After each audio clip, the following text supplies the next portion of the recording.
Prosecutors closing in on Donald Trump, the greatest scam in U.S. history? Find out what secrets Trump insider Michael Cohen dished about Trump's future. He may have avoided being convicted by the Senate in 2 different impeachment trials, but former President Donald Trump isn't quite out of the legal woods yet. In fact, according to the former POTUS's former lawyer and so-called fixer, Michael Cohen, prosecutors could indict Trump at any moment. What's more, according to reporting in The Guardian, Cohen thinks prosecutors could win their case. There's obviously a lot going on here, but for a very brief recap, prosecutors in New York City are currently looking into the former president's company, the Trump Organization, on suspicion of tax evasion and other possible frauds. Cohen, who no longer works for Trump, is most famous as the lawyer who made the cash payment to Stormy Daniels, the adult film star who alleged that Trump had an affair with her. Cohen then famously flipped on Trump in a deposition and was subsequently sent to prison. So, what does Cohen have to say now?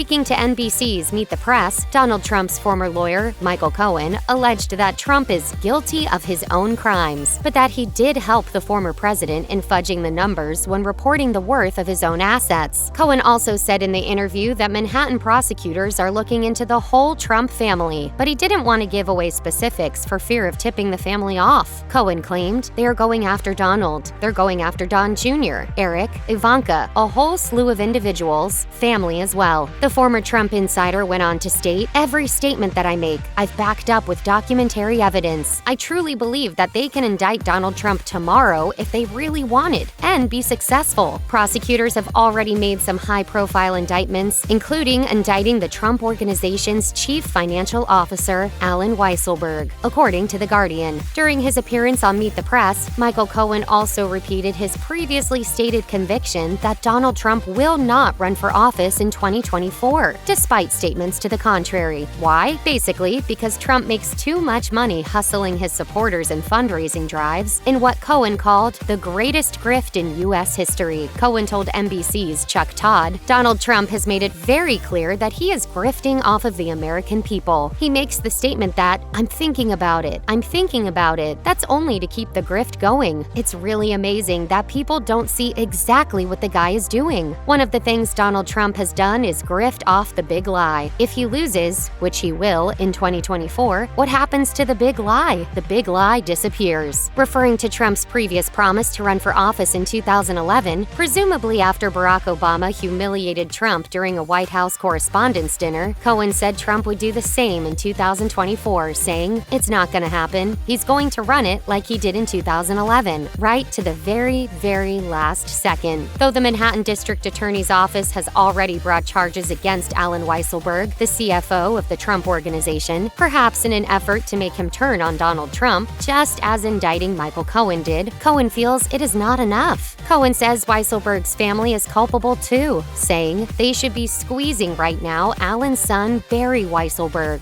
who works for the Trump Organization, and they should be squeezing another son, Jack Weisselberg, who is with one of only 2 organizations that made loans to the Trump Organization that we still know. "It's amazing that I'm the only one that ended up doing prison." Cohen went on to say that he's working to make sure that everyone involved is brought to justice, saying, "Now the goal is to ensure that those people who are responsible become responsible for their dirty deeds. I should not be responsible for Donald Trump's dirty deeds. Donald Trump is the one who was involved with the campaign finance violation, paying off Stormy Daniels, as was Alan Weisselberg, as was Don Trump Jr., Ivanka, Eric, and several other individuals." While this may sound a bit self-serving now, it is absolutely true that everyone involved in the corruption should be held accountable for their actions.